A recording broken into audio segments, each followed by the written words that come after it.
অন্তরীকরণ। মূল নিয়মে অন্তরীকরণ থেকে বোর্ড পরীক্ষায় একটা কোশ্চেন আসে। দেখো আমরা মূল নিয়মে অন্তরীকরণ কিভাবে করা যায় সেটা শিখবো। আমাদের যে সূত্রটা মাস্ট লাগবে, ddx fx equals to lim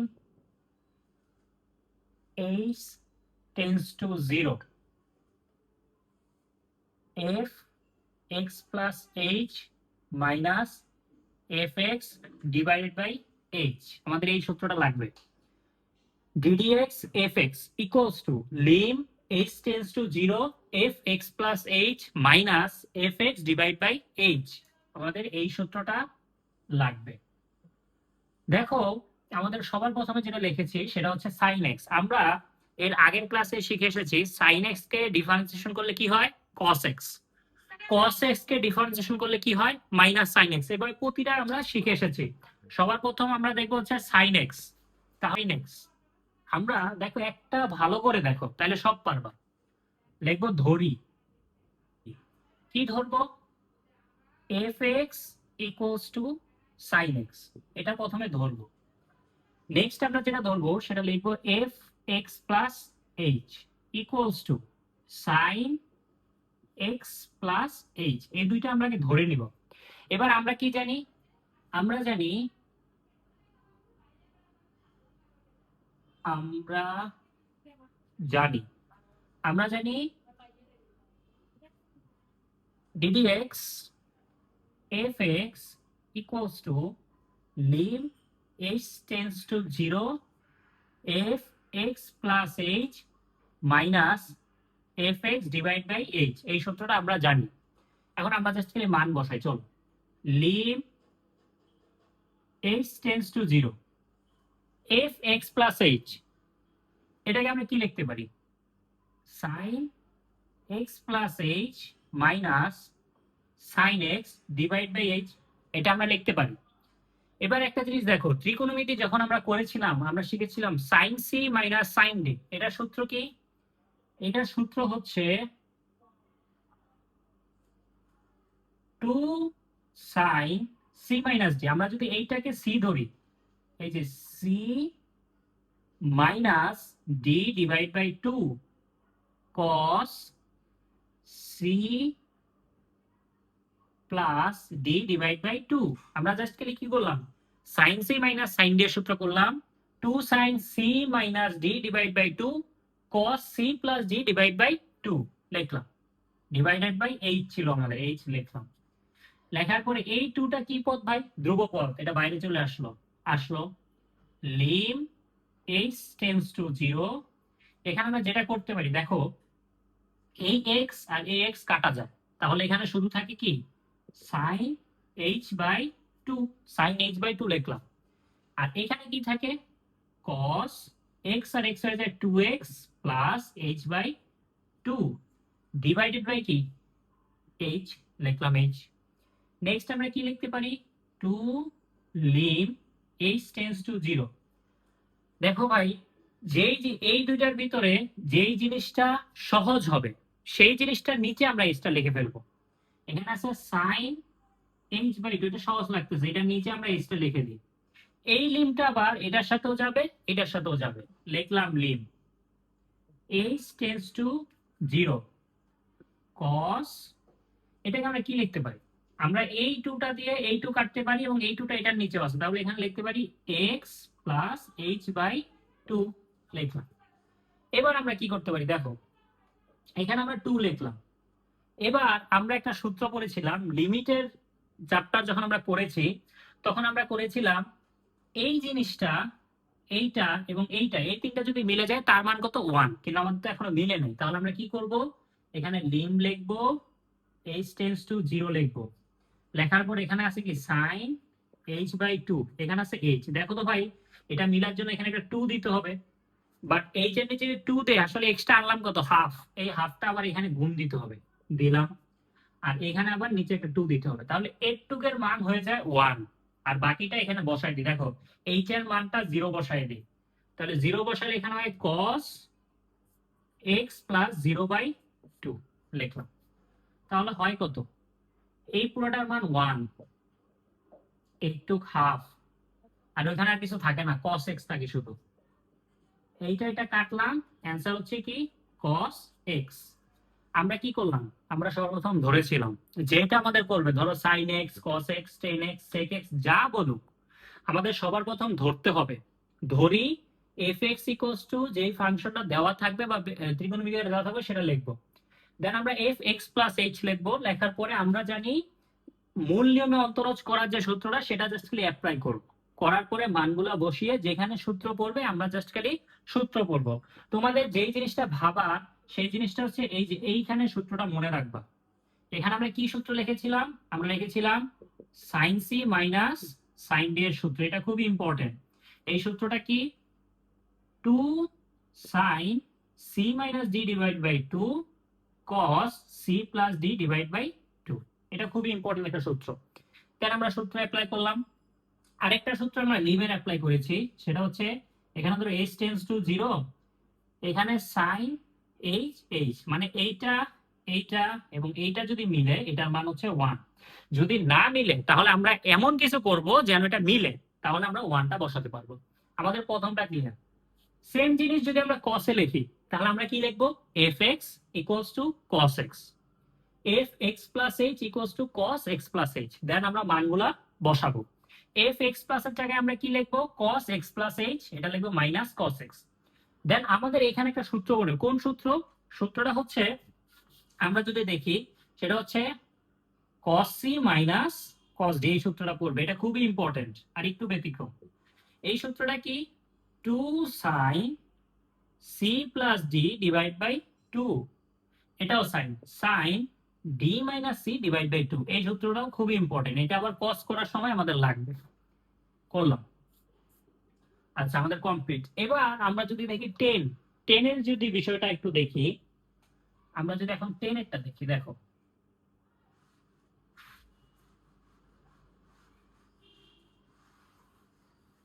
আচ্ছা আমরা ধরো এই যে 10x এরটা ধরি, এখানে লিখবো কি 10x। আমরা যদি 10x লিখি এখানে লিখবো কি ভাই, 10x + h লিখলাম। মান বসাই এখন, 10x + h minus 10x divide by h। এবার 1/h লিখলাম। লেখার পর এটাকে একটু এভাবে লিখি, 10x + h মাইনাস 10x। আমরা এবার লেখার মানে কি জানো, আমরা জানি 10c 10d কোনো সূত্র নেই, যেমন cos c cos d, sin c sin d সূত্র আছে, বাট 10 এর নাই। তাহলে 10 কে আমরা একটা কাজ করব, cos আর sin এ নিব। আমরা জানি 10 কে বাংলা কি হয়, sin by cos, sin x + h divide by cos x + h minus sin x divided by cos x লিখলাম। এবার আমরা লিখতে পারি 1/h লিখলাম।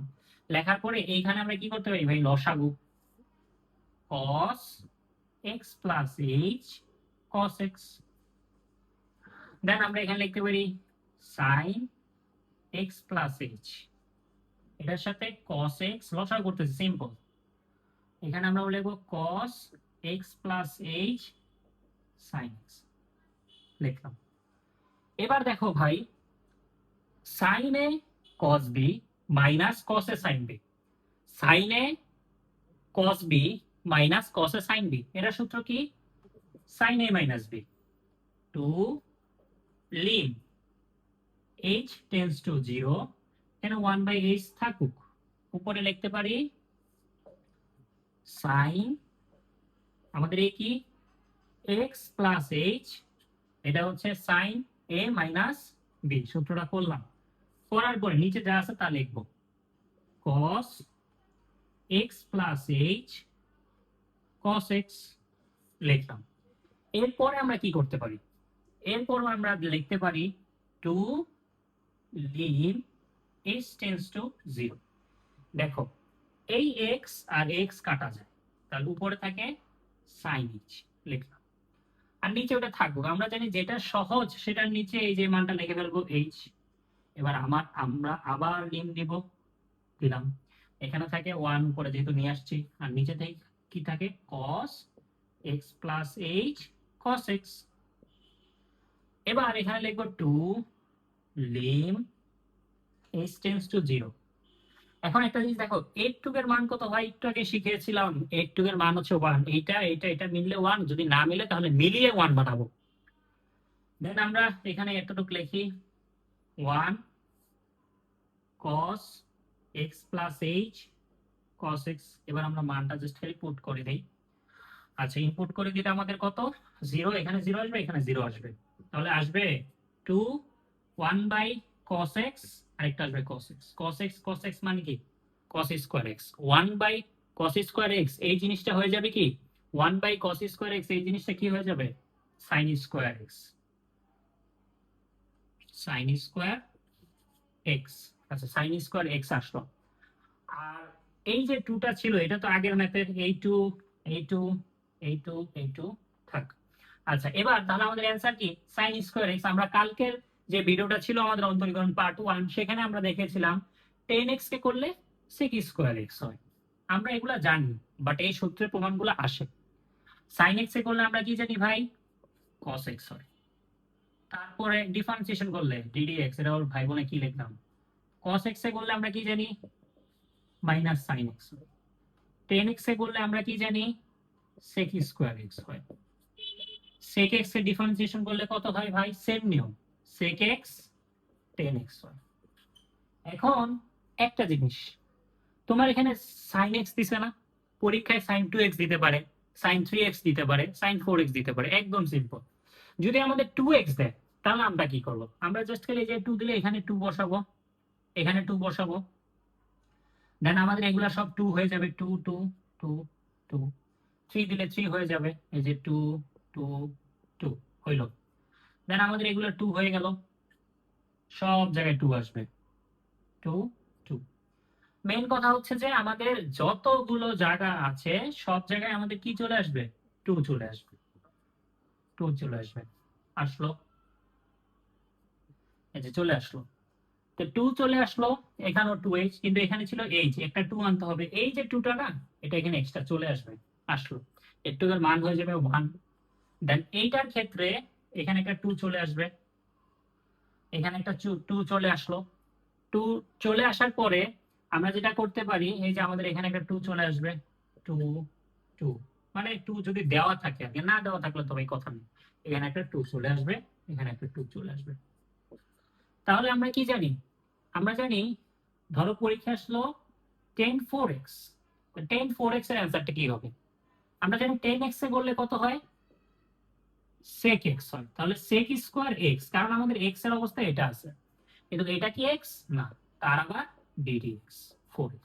তাহলে এটা লিখতে পারি sec স্কয়ার 4x, তাহলে 4টা সামনে চলে আসবে, এই যে সামনে sec স্কয়ার 4x। সেম জিনিস, আমি যেমন 2x করলাম, তাহলে কি হবে, sec স্কয়ার 2x আর 2টা সামনে চলে আসবে, গেল মূল্যায়ন অন্তরস্করণের। আচ্ছা, এতটুকু গেল। এবার এই যে এই দুইটাও খুব important, e to the power x আসতে পারে, e to the power m x আসতে পারে, e to the power p x আসতে পারে, যে কোনো কিছু আসতে পারে ভাই, লন এক্স আসতে পারে, লন 2x আসতে পারে, লন 4x আসতে পারে, সব সেম। আমরা এখন ই টু দি পাওয়ার এক্সটা একটু দেখি।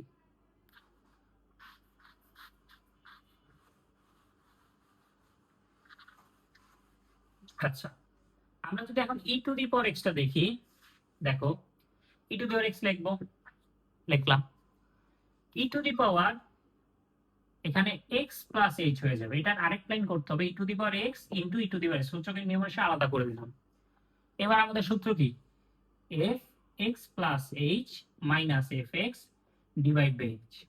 f x প্লাস h মানে কি, e to the power x into e to the power h minus এই যে e to the power x divide by h।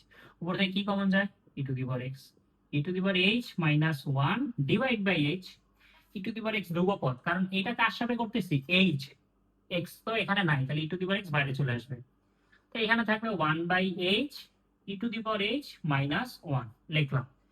এবার যেটা আমাদের করতে হবে, এই জায়গায় একটা ধারা আছে, এটা একটা কি আছে, ধারা আছে। এই ধারাটা কি, আমরা ই টু দি পাওয়ার x লিখলাম, 1 বাই h লিখলাম। ধারাটা তুমি সিম্পল ওয়েতে যদি মনে রাখতে চাও, সেটা একটু তাকাও। সেটা কি ভাই, সবার প্রথমে এইখানে হবে h, কি হবে h, ই এর উপরে কত আছে h, প্লাস এখানে হবে h স্কয়ার বাই 2 ফ্যাক্টোরিয়াল, এখানে হবে h cube by 3 factorial, plus dot dot dot দিবা, তাহলে হয়ে যাবে। আচ্ছা, এবার কথা হচ্ছে e to the power x minus one আছে না, এটার মধ্যে যদি e to the power m x থাকতো তাহলে কি হতো? তাহলে যেটা লিখতে তোমরা m h plus m square h square two factorial plus m cube h cube three factorial plus dot dot dot, মানে এই জিনিসটা যেটা হবে এটা এখানে লিখে বাড়তে থাকবে এরকম। তো উপর থেকে ভাই এইচ কমন যায় না, e to the power x lim h tends to zero one by h, এখান থেকে যদি একটা এইচ কমনে বাইর করে দিই এখান থেকে one plus h two factorial, এখানে h square by three factorial, এটা চলতে থাকবে। এবার দেখো এটা কাটা।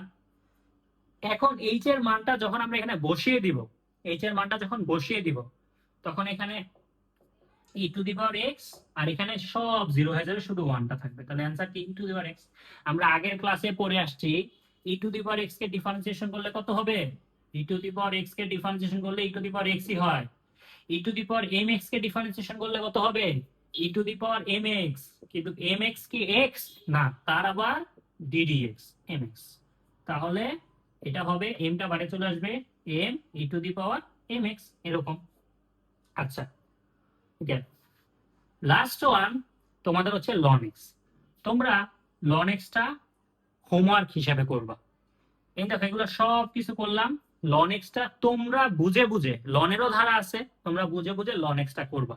তোমরা আমাকে যেটা হোমওয়ার্ক দিবা, সাইন এক্স করছি তোমরা হোমওয়ার্ক, সাইন এক্স করছি তোমরা করবা সাইন থ্রি এক্স, করবা কস ফোর এক্স, করবা tan three x, sec four x, e to the power p x, ln 3x। এই জিনিসগুলো তোমরা আমার হোমওয়ার্ক করে আমার যে গ্রুপটা আছে সেই গ্রুপটায় পোস্ট করবা। তাহলে কি হবে ভাই, তোমাদের এই যে মূল নিয়মটা আছে না, এটা ধরো আদমজি ক্যান্টনমেন্ট কলেজ, এইচএসসি, যত যত টপ কলেজ আছে, রাজগুপ্তরা মডেল কলেজ, হলিক্রস, নটরডেম, সবগুলোতে মূল নিয়মে অন্তরজ আসে। তাহলে মূল নিয়মে অন্তরজ একদম ইজিলি পারবা, কারণ এখান থেকে ভাই 4 mark sure common, 4 mark, 4 mark sure common. যার কারণে আমরা যেটা করতে পারি, আমরা যদি মূল নিয়মটা, তোমরা জাস্ট খালি 10টা মিনিট টাইম দিবা, তাহলে দেখবা যে মূল নিয়মটা হয়ে গেছে। বুঝছো?